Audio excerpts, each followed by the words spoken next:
Hello and welcome to a new episode on your channel Pure English, a new live lesson. And in today's live lesson, we will be talking about one of the main and one of the most important tenses in English.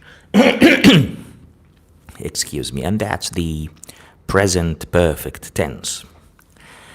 Well, the present perfect tense refers to actions that happened in the past and finished, or actions that started or began in the past. However, we call it a present tense. So, as I'm saying, the present perfect refers to an action that either happened and finished already in the past, or actions that began in the past and continue until now. So we're talking about actions whose start was in the past. However, we call it a present tense. We call it the present perfect. And there's a reason for that we will come to later as we go through our explanation for the tense. But the first thing that we need to know about the tense, of course, is how is it made?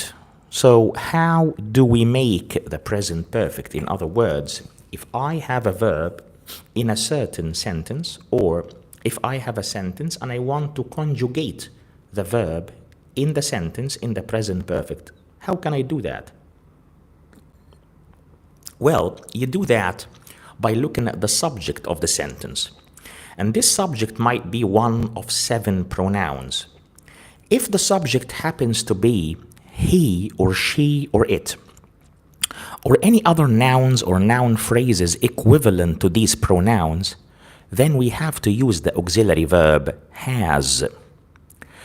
If the subject happens to be any of the other 4 pronouns, and these are I, we, you, and they, or any other pronoun or any other noun or noun phrase that's equivalent to these pronouns, then we use the auxiliary verb have. So this means that the present perfect is made of one of 2 auxiliary verbs, being has or have, according to the subject of the sentence, and then we add the past participle of the verb. Some people mightn't know what the past participle of a verb is. Well, the past participle of the verb is form number 3 of the verb.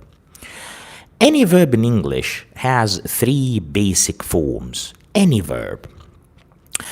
The first form, or form number 1, is called the base form or the bare infinitive. So, the very first form of any verb is the base form of that verb or the bare infinitive of it. And by that we mean the verb without adding anything to it. So a verb like clean, that's an infinitive, that's a base form. A verb like tidy, that's a base form or a bare infinitive. A verb like paint, that's a base form or a bare infinitive. So as you can see, all of these verbs are considered, or all of these verb forms are considered to be examples of the infinitive or the base form or the bare infinitive, because they are composed of the verbs without adding anything to it. So we didn't say cleans, we didn't say tidying, we didn't say painted. So since we haven't added any suffixes to the ending of the verb, we consider this to be the base form or the bare infinitive of the verb. Form number 2 of any verb is the past simple or the past tense. And we have talked already about this tense, the past simple or the past tense, in previous episodes. The third form of any verb is the past participle, which is used in order to make the present perfect tense.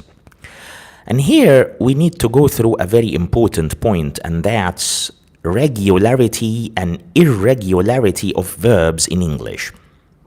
Right. So any verb in English is categorized under one of 2 types. It's either regular or irregular. How can you decide if the verb you're dealing with is regular or irregular? That depends on how it looks on its form number 2 and form number 3. So if your verb ends in ed in the past simple and in the past participle, it's a regular verb, like worked, like stayed, like opened, like painted. All of these verbs are considered regular verbs simply because they end in ed in form number 2, which is the past simple or the past tense, and in form number 3, which is the past participle. But that's only a group of verbs in English. Another group of verbs is called irregular verbs, or they are described as irregular. And that's simply because these verbs do not end in ed, neither in the past simple or the past tense, which is form number 2, nor in the past participle, which is form number 3. For example, we have a verb like drink. In the past, it becomes drank. In the past participle, it becomes drunk. Another verb like forget.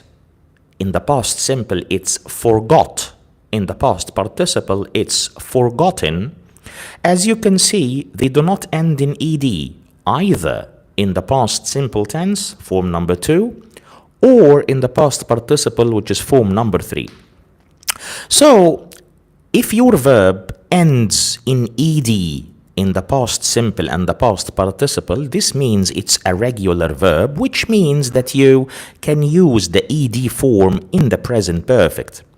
But if your verb is irregular, you have to study these verbs by heart. You have to learn them by rote, and you have to memorize them. And then you use the third form or the past participle in order to make the present perfect tense. Right. So to wrap up this point, in order to conjugate your verb in the present perfect tense, what you need to do is to use one of two auxiliary verbs, and these are has or have, according to the subject. If your subject is he or she or it or anything equivalent to them, we use has. If it's I, we, you, or they, or any noun or noun phrase equivalent to them or can be represented by them, then we use the auxiliary verb have. And in both cases, whether we are using has or have, we follow them with the past participle of the verb, which is form number 3 of the verb. Some examples to highlight the usage of the present perfect. We can say, he has cleaned his shoes. He has cleaned his shoes. Because the subject is he, we use the auxiliary verb has. And then, because clean is regular, it's a regular verb, we use the ed form of it as the past participle. So we say, he has cleaned his shoes. If he is speaking, he says, I have cleaned my shoes. Another example, they have gone out. They have gone out. So gone is the past participle of go, which means that go is an irregular verb because it doesn't end in ed, neither in the past simple nor in the past participle. In the past simple, it's called went, and in the past participle, it's called gone. So, because it's an irregular verb which doesn't end in ed, neither in the past simple nor in the past participle, we have to memorize it by heart and use form number 3 of it to make the present perfect. In this case, our verb is go, and the past participle of that is gone. So we say, they have gone out. More examples, we can also say, I have lost my passport. I have lost my passport. So lost is another irregular verb, and it's the past participle of lose, So all of these are examples of the present perfect, and as you can see, they are primarily made of the auxiliary verb has or have followed by the past participle of the verb. Now the question is, when should we use the present perfect tense? Well, as I said in the beginning of the live lesson, although the present perfect talks about an action that happened in the past, we still call it the present perfect. We don't call it the past perfect. The past perfect is a separate tense. It's a different tense. And the reason for that, the reason for calling the present perfect a present tense, although it refers to an action that occurred in the past, is the fact that this action is connected to the present one way or another. For example, your action might have finished, but its result or its outcome or its effect still exists in the present. In this case, although the action happened in the past, we use the present perfect to express it. So when I say, he has cleaned his shoes, this sentence means that the action of cleaning the shoes is finished. He's not cleaning the shoes now. But the result of the action still exists, which is that the shoes are still clean. When we said, I have lost my passport, losing the passport as an action is finished. So the action of losing the passport is finished. But the result or the influence or the outcome of that action still exists in the present. That's why we call it the present perfect. So the present perfect, its first use or its first usage is to talk about actions that finished in the past. So the actions themselves are finished. They are not going on now. But their result or their outcome still exists. So when we say he has cleaned his shoes, the action of cleaning the shoes is finished, but the result, which is the clean shoes, still exists. I have lost my passport also is an action that's finished in the past. I'm not losing my passport right now. I've already lost it. But the result of that action, which is the passport being lost, still persists or still continues or extends until now. The second usage for the present perfect tense is to talk about an action that began in the past and the action continues until now. For example, I can say, I have known Linda for 5 years. I have known Linda for 5 years. Well, when I met Linda for the first time, when I got to know her for the very first time, that was 5 years ago. So the action of knowing Linda, of being introduced to Linda, or of Linda being introduced to me, the action of knowing Linda in the first place occurred in the past. It's finished. It occurred in the past. But the result of that action, and the action itself, continues until now, which is I still know her. So that's why I don't say I knew Linda for 5 years. You don't say that, because the action of knowing Linda extends until now. You still know Linda. You're still friends with her. So we say, I have known Linda, to imply the idea or the notion that you still know her and you are still friends with her. Some of the important or the most famous keywords used with the present perfect are just, already, and yet. Just, already, and yet. So just means just a short time ago. So if you say that something has just happened, this means that the action happened a short time ago. For example, I ask you, are you hungry? You tell me, no, I have just eaten a sandwich. I have just eaten a sandwich. So we have the word just in the sentence. So we use the present perfect because the action is a recent action, is a new happening. So you say, I have just eaten a sandwich. Have eaten, which means that we are using the present perfect, have, plus the past participle of the verb, and we put just in between. So just is one of the key words of the present perfect, and it means that an action happened a short or a very short time ago. Well, what about already? If something has already happened, this means that the action happened sooner than expected or earlier than it was expected to happen. For example, it's only 9 o'clock and Amanda has already gone to bed. It's only 9 o'clock and Amanda has already gone to bed. As you can see, we are using the present perfect here. Has gone, and already means that Amanda went to bed sooner than expected, earlier than expected. Like the sentence says, it's only 9 o'clock. It's still early. It's too soon for Amanda to go to bed. Nevertheless, she has already gone to bed, which means that she went to bed earlier or sooner than expected. Another key word which is widely or broadly used with the present perfect is the word yet.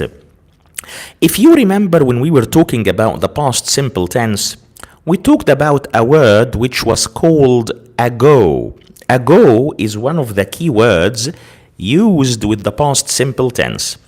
And what was special about the word ago is that it was always placed at the end of the sentence. The same thing applies to the word yet.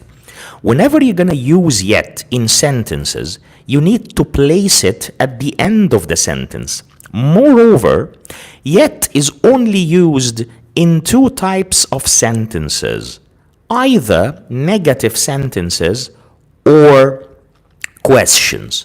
So what is the meaning of yet? Yet means until now. So yet, in terms of meaning, it means until now. In terms of the types of sentence it's used with, we use it with questions and negative sentences. And in terms of placement or positioning, we always place it at the end of the sentence, being a negative sentence or a question. For example, we say that Paul hasn't arrived yet. Paul hasn't arrived yet. As you can see, this is a sentence in the present perfect, has arrived. It's negative, hasn't arrived. And yet is placed at the end of the sentence. Paul hasn't arrived yet. So all the conditions apply. The sentence is negative, the present perfect is used, yet is placed at the end of the sentence, and it means that Paul hasn't arrived until now. Until the moment of speaking or the time of speaking, Paul hasn't arrived. Also, yet can be used in a question. I can ask, for example, has Nicole started her new job yet? Has Nicole started? That's a present perfect. Has Nicole started? Has Nicole started her new job yet? That's a question. We place yet at the end of the question, and we use the present perfect. Has Nicole started? And it means that we are asking whether Nicole has started her new job until now or not. Okay, so we have talked so far about 3 of the keywords utilized with the present perfect. We talked about their meanings, and we said that they are used with the present perfect, and these are just, already, and yet. Let me take a sip of tea. There is a very important point that's worth mentioning too, and that's the period of time that the present perfect refers to? Well, we use the present perfect to talk about a period of time that started in the past and continues or extends until now. Typically, we use it to talk about a person's life. For example, when you ask a person, have you ever been to Japan? Have you ever been to Japan? Well, have you ever is one of those expressions that's widespread in its usage with the present perfect. Why? Because when I ask somebody, have you ever done that thing? This means that I'm asking if they have done that thing over the course of their life, over a period of time that began in the past and continues until now. Their life started or began by their birth, and they are still alive because I'm talking to them. So their life is a period of time that started in the past with their birth, and it continues until now. So that's why we use the present perfect in questions which begin with have you ever. If you are asking about he or she or it will be has he ever, or has she ever, or has it ever. And then you follow that with the past participle of the verb, of course. Right, so the point I'm trying to make here is that the present perfect is used to talk about a period of time that started in the past and continues until now, and a very famous example of that is a person's life, like when we ask a question with have you ever. For example, you say, have you read this book? Have you read this book? So since you were born until now, have you read this book? You also say, another example, I have seen that woman before, but you don't mention when. Because if you mention the timing of the action, when the action happened in the past, you need to use the past simple tense. And that's a key distinction. That's a key distinction between the present perfect and the past simple. When you talk about a past action without referring to its timing exactly in the past, which is when exactly it happened in the past, you use the present perfect. So when someone says, I have seen that woman before, the speaker doesn't mention when he or she saw that woman before. And that's why we are using the present perfect. I have seen that woman before, not I saw that woman before. But if the speaker mentions when they saw that woman, so they should use the past simple. It should be I saw that woman last week, or I saw that woman yesterday, or I saw that woman 3 days ago, and so on. So if it's mentioned when exactly the action happened in the past, we should use the past simple rather than the present perfect. Right. Also, one of the key words, just like Justin already and yet, one of the key words used with the present perfect is never and ever. By the way, never is equivalent to not ever, and that's why it's called never. This N at the beginning of the word never refers to the word not. It's like not ever. So you can say that never equals not ever. All right? And both of them are used with the present perfect. So you say, for example, I have never ridden a camel.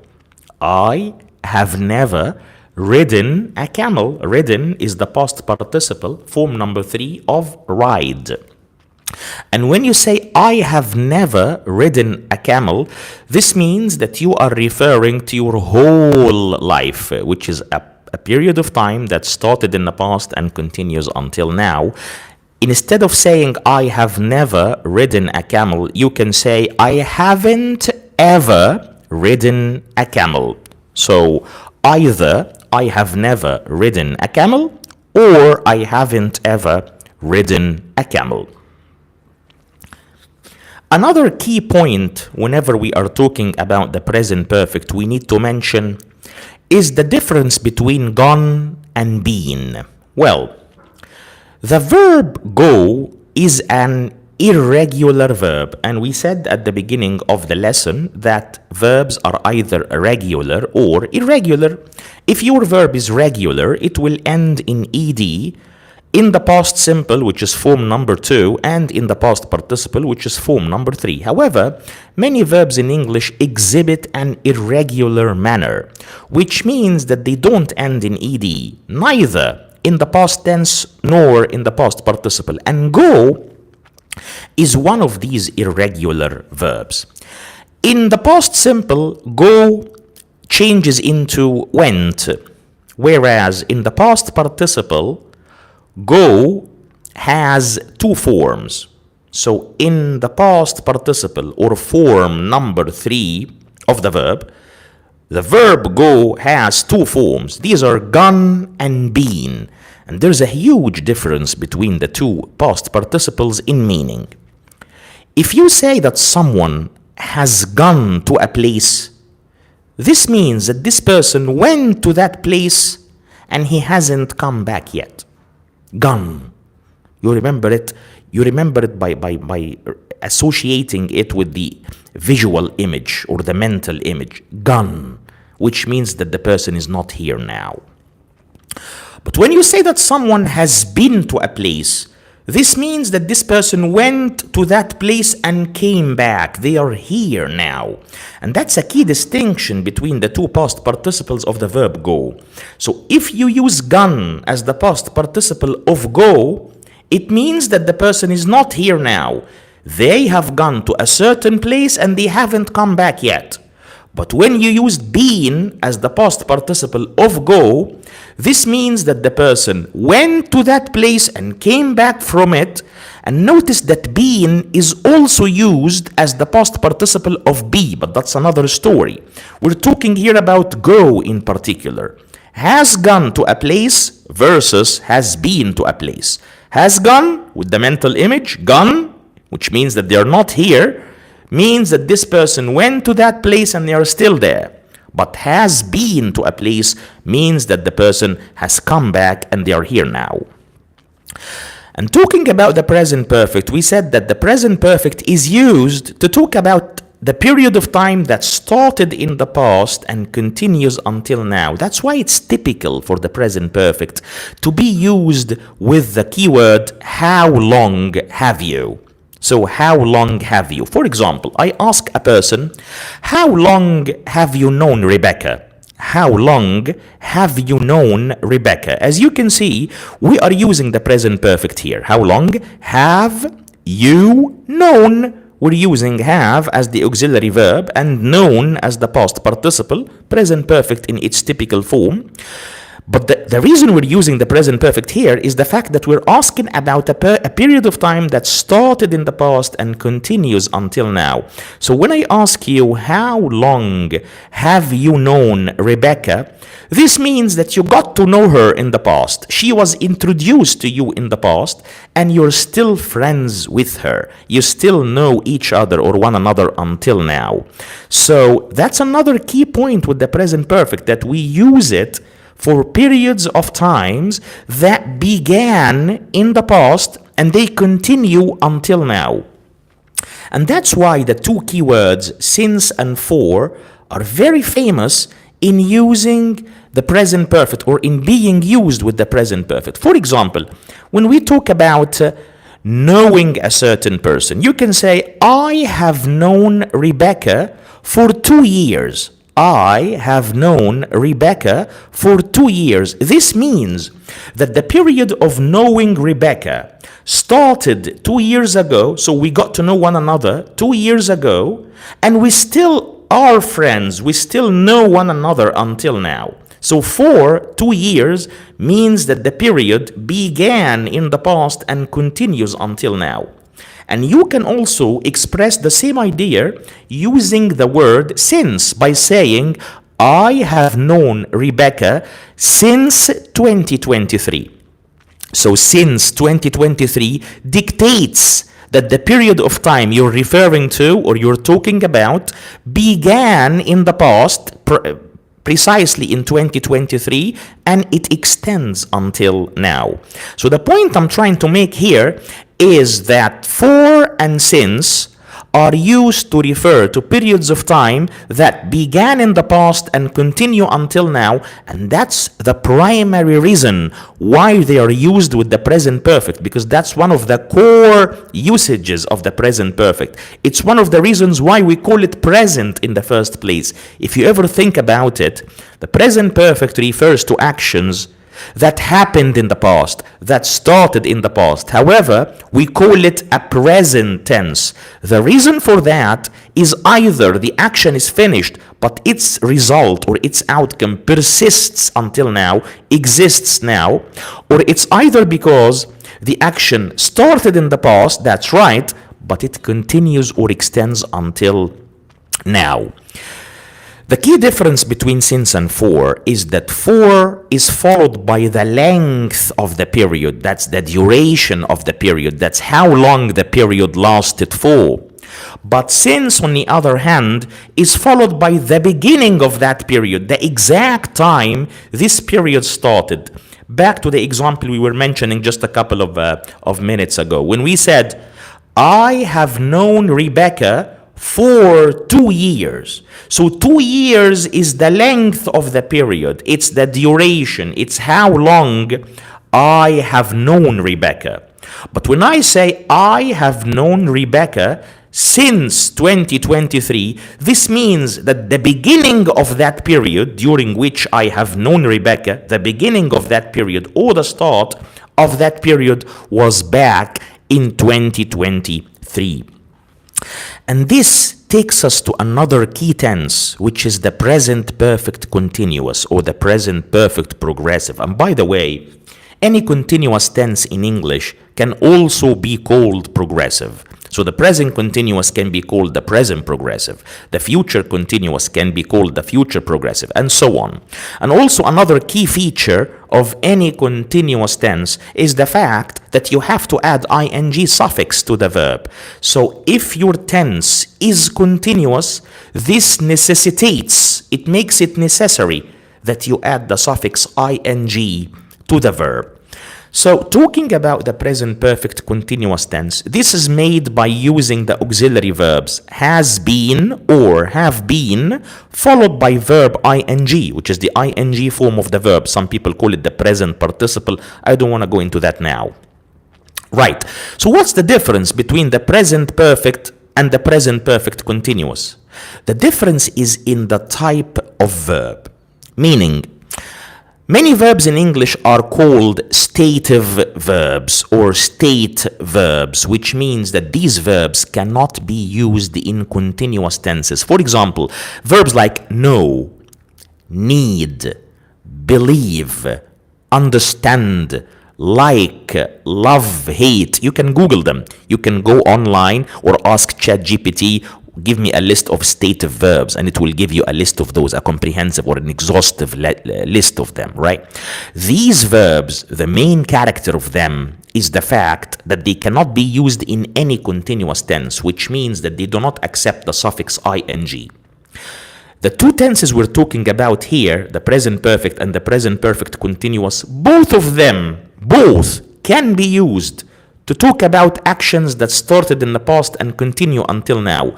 The differentiation factor is the type of the verb. If your verb happens to be a stative verb, you must use the present perfect because it doesn't accept the ing suffix, which means it cannot be conjugated in the present perfect continuous. For instance, in the very example we have mentioned, I have known Rebecca for 2 years. Know, K-N-O-W, know, this is one of the stative verbs. And the action started in the past and continues until now. I started knowing, or I started to know Rebecca 2 years ago, and I still know her until now. So I can use the present perfect simple or the present perfect continuous. But know as a verb is one of those statives. It cannot have the ing suffix. So we must use the present perfect simple, and we say, I have known Rebecca for 2 years. But another verb like learn. Learn is an action verb. It's a dynamic verb. It's not stative, which means that it accepts the ing suffix. So you can say, I have been learning Spanish for 2 years. You can say that I have been learning Spanish for 2 years, which means the action of learning Spanish began in the past, 2 years ago precisely, and it continues until now. Learn is one of those action or dynamic verbs, which means it accepts normally the ing suffix. It can be conjugated in a continuous tense, so we can use the present perfect continuous with that.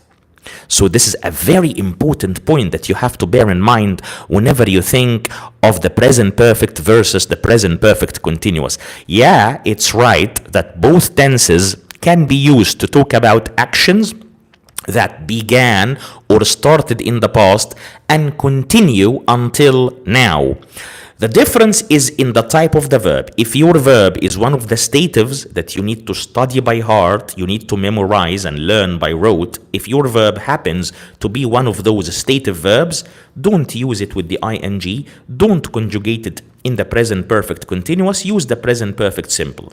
But if your verb is action or dynamic, it accepts the ing suffix, then that's fine. Conjugate it in the present perfect simple if the action happens to be an action that started in the past and extends or continues until now.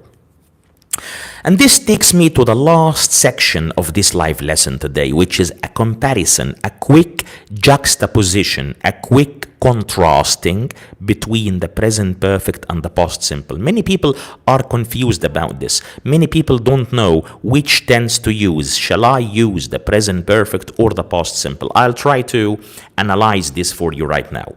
Well, the first thing you need to look at is, does your sentence have a time expression or not? What does that mean? If your sentence talks about an action that happened and finished in the past, but it mentions exactly when the action happened, then you need to use the past simple. For example, you say, I met Amanda 2 days ago.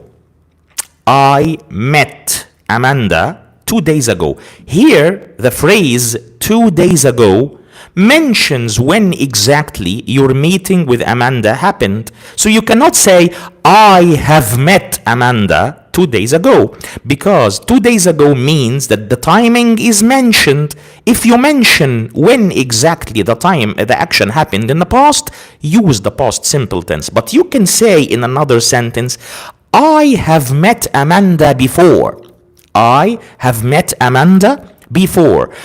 In this sentence, you mention the action or the fact that you met Amanda before, but you don't mention when. You just say, I have met Amanda before. So this means that you have to use the present perfect because the sentence does not contain a time expression to tell you when exactly the action happened in the past. So you say, I met Amanda 2 days ago, because 2 days ago tells you the timing of the action. Use the past simple, I met. But if you don't mention, like in the second example, I have met Amanda before, you use the present perfect, I have met, because the sentence doesn't tell you when exactly the action happened. So this is the first distinction, or the first difference between the two tenses, the past simple and the present perfect. The second difference is the nature of the action. What does that mean? You have to understand the meaning of the sentence and decide if this action is connected to the present or is not connected to the present. Let me give you an example. When you say, I lost my passport. I lost my passport. Okay, we are using the past simple in this sentence. Well, the past simple means that we are talking about a finished action. The action of losing the passport is finished. You're not losing the passport until now. You already have lost your passport. But using the present perfect instead, when you say, I have lost my passport, this means that although the action of losing the passport is finished, but the result still exists. In other words, you still haven't found it. So, using the present perfect means that although the action happened in the past, but its result or its outcome still exists in the present. So when you say, I have lost my passport, you are telling me implicitly that you haven't found it yet. Why? Because you're using the present perfect. So just using the present perfect means that although the action itself as an action is finished, but its result or its outcome continues or extends until now. Also, another key distinction between the past simple and the present perfect is that in the past simple, the action is totally finished. It has no connection with the present whatsoever. For example, when you talk about Maradona, the Argentinian football player, you say, Maradona scored a lot of goals. Why can't you say Maradona has scored a lot of goals? Well, you can't say that because Maradona is a retired footballer. So scoring a lot of goals by Maradona is an action that is not relevant to the present whatsoever. The guy is retired. He doesn't play football any longer. So you have to use the past simple for that. And you say Maradona scored a lot of goals. Right? But when you use the present perfect, this means that the action has a result until now. For example, you say, I have cut my finger. I have cut my finger, which means that you were chopping some veggies, for instance, and without noticing, you cut your finger with a knife or you hurt your finger with a knife. And using the present perfect, I have cut my finger, means that your finger is still hurt. There is still a wound in your finger. There is still a cut in it, right? So the present perfect means that although the action happened in the past, it still has a result that exists or persists right now in the present. One last difference between the past simple and the present perfect is that we use the present perfect for actions which have happened recently, for new actions, for recent happenings. But if you are talking about things that happened in the distant past, in the old times or the old days, we use the past simple for that. So you say, for example, my mother grew up in Scotland. My mother grew up in Scotland. So if I'm talking about my mother when she was growing up, of course that was a long time ago. So you have to use the past simple for that because that's a distant past action. You say, my mother grew up in Scotland, rather than saying my mother has grown up in Scotland, which would be wrong. But when you say, for example, oh, Robert has arrived. Robert has arrived. This means that Robert arrived a short time ago. This is a recent happening, or this is a recent action, or a new happening. And of course, each of the two tenses has its own time expressions or has its own keywords which it's used with. So in case of the past simple, the most famous keywords are yesterday, ago, which is always used at the end of the sentence, and last, like last week, last weekend, last month, last year. All of these are used with the past simple. Whereas with the present perfect, we have several keywords which we have already discussed over the course of this live lesson. We talked about just, already, yet, since, for, how long, have you ever, and never. Never is also one of the words which are used with the present perfect. Also, when you ask a question with when or what time, again, when you ask a question and you begin your question with when or with what time, typically you use the past simple with those rather than the present perfect. So you say, when did you buy your computer? when did you buy your computer, rather than when have you bought your computer, although you still have your computer. So the action of owning the computer, or the action of having it, still continues or still persists until now. But because you're beginning your question with when, it's more preferable to use it with the past simple rather than the present perfect. So you say, when did you buy your computer? Also, with what time, it's preferable to use the past simple. For example, you ask, what time did Andy go out? What time did Andy go out? Although Andy is still out, so the result of the action is still continuing in the present. Typically, we should be using the present perfect for that meaning. But because you're beginning your question with what time, which is typically used with the past simple, we use did, which is the auxiliary of the past simple, and we ask the question by saying, what time did Andy go out, rather than saying, what time has Andy gone out? And this is the end of today's live lesson. It was a meticulous, a careful, a thorough explanation of the present perfect tense. I hope it was useful for you, and I hope you benefited from it. Please, if you find the content appealing to you, feel free to interact with the video through liking it, through sharing it, or through leaving a comment down there in the comment box. I make sure that I look at all the comments. And also, if you like the content, I'd be really appreciative if you subscribe to the channel. That would be an honor to me. And I look forward to seeing you in our next live lesson. Enjoy the rest of your day, and goodbye for now.